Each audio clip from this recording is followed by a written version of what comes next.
नीत अब मेना बोना हावड़ा ब्रिज चेतार और नोडे मिल महा मिছিল को नेलिया जहाँ रे दो हावड़ा स्टेशन संलग्न खन एहबकाते कोलकाता रानी रासमणी रोड हाबी सेनोआ नोआ महा मिছিল और नोडे दो जहाँ दो वंचित प्रार्थी कना को जहाँ को परीक्षा को साथे जहाँ रेटिंग परीक्षा साथे इंटरव्यू परीक्षा पास करते मेना को नखान राज्य सरकार नोडे नियोग बाय मा को कना नोंकाना आयमा ग्रुप से वही को मंचो के मेना जहाँ लेका नोडे SSC group D group C को मेना को साथे मेना को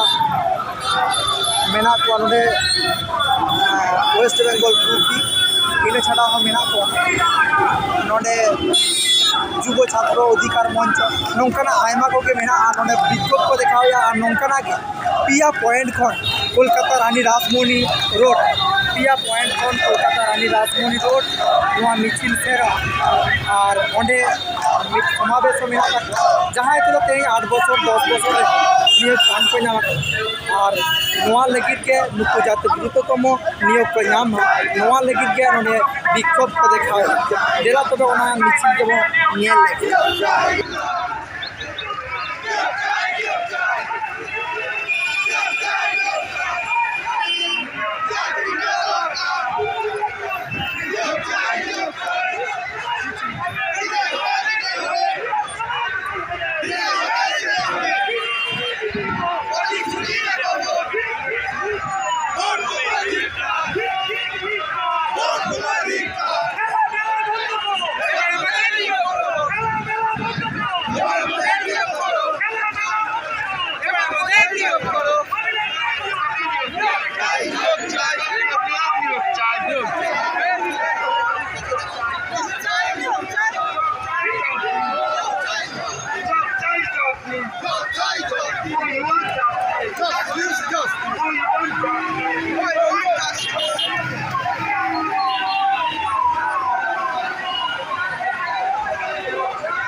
অবিলম্বে মুখ্যমন্ত্রী হস্তক্ষেপে সকল বঞ্চিত কর্মপ্রার্থীদের নিয়োগ চাই।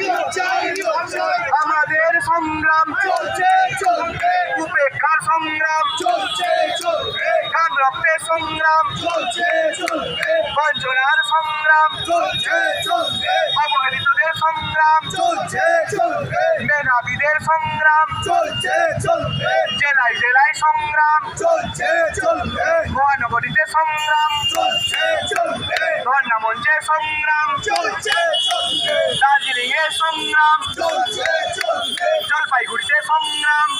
আমরা জানতে পারলাম না কিসে এত লুকোচুরি, কিসে এত ভয় আমরা বুঝতে পারি না। আমাদের কি একটাই ভয় যে আমরা যোগ্য হয়ে বসে আছি, না টাকা দিয়ে দিতে পারিনি বলে আমাদের চাকরি হয়নি? মুখ্যমন্ত্রী মাঝে মাঝে বলে যে হাইকোর্টে অনেক নাকি আইনের বাধা আছে। আমি এই গ্রুপ তরফ থেকে বলছি, তার নিচের দপ্তর থেকে বলছি, আমাদের হাইকোর্টে কোনো আইনি বাধা নেই, কোনো আমাদের কেস নেই। তাহলে তিনি কেন এই সমস্যা মেলাতে পারছেন না, কেন আসছেন না? আমি জানি না। তাদের একটাই তার লক্ষ্য আমাদেরকে এই অযোগ্যদের ঘরে এইভাবে বসিয়ে রেখে ভেতর দিয়ে যারা টাকা দিচ্ছে তাদেরকে নিয়োগ করছে। তাই আমি আবার এখান থেকে মঞ্চ থেকে বারবার করবো, অনেক বক্তারা আছে, বেশি সময় নেই, বলতে গেলে সারাদিন পার হয়ে যাবে। কারণ এই আন্দোলন করতে গিয়ে আমরা জেল থেকে শুরু করে আমরা এমন কোনো কিছু করিনি বা যাইনি, আমরা করিনি, তারপরে ঘরে বসাতে পারবো না, বলার ভাষা নেই। আজকে দীর্ঘ 4 থেকে 5 বছরের আন্দোলন, সেই আন্দোলন করতে গিয়ে আজকে বাড়ি থেকে আমরা ঘর ছাড়া হয়ে গেছি, বাড়ির ফ্যামিলিকে আমরা সময় দিতে পারি না। এই কলকাতাতেই শুরু করে আছি শুধু একটা রিক্রুটমেন্টের জন্য, আমাদের যোগ্য চাকরির জন্য, আমাদের বঞ্চিত চাকরির জন্য, আমাদের চাকরি শুরু হওয়ার চাকরি ফেরত নেওয়ার জন্য আমরা এখানে বসে আছি। আর আমরা থাকবো যতদিন না এই এই সমস্ত সমাধান মেটে এই রাজ্য গ্রুপটি এই ছেলেরা আজকে বারে বারে এই রাস্তায় আসবে। আর আমরা নবান্নকে পাল দপ্তর থেকে মুখ্যমন্ত্রী 14 তলাকে আমরা ভিড় করে দেবো যে আমরা কিন্তু চুপ থাকবো না।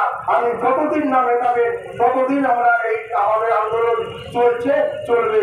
আর আমি বেশি কিছু বলছি না, অনেক বক্তা আছে তাদের বক্তব্য। দেখুন, আমার এই সরকারের প্রতি রণংদেহী যে চিত্রটা সেটা সবাই জানে। সরকারের কাছে এই জন্য অন্তত আমার মাথা নোয়াবে না, এটা সবাই জানে, সেটা আমার রাজনৈতিক অবস্থান। কিন্তু একটু আগে মমতা বন্দ্যোপাধ্যায় সেজে আমার পাশে একটি বোন বসেছিলেন। আমি বলছি, আজকে যদি মমতা বন্দ্যোপাধ্যায় এই মঞ্চে থাকতেন, আমি প্রস্তাব পাচ্ছি জীবনে প্রথমবার মাথা নিয়ে ওনার পা ধরে বলতাম এই ছেলেগুলোর চাকরি দিন।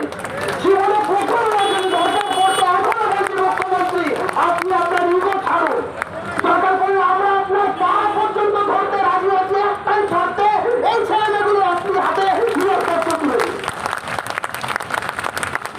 আমি এই সরকারের বিরুদ্ধে বারংবার আওয়াজ তুলেছি, আমার বিরুদ্ধে মামলা হয়েছে, I don't care।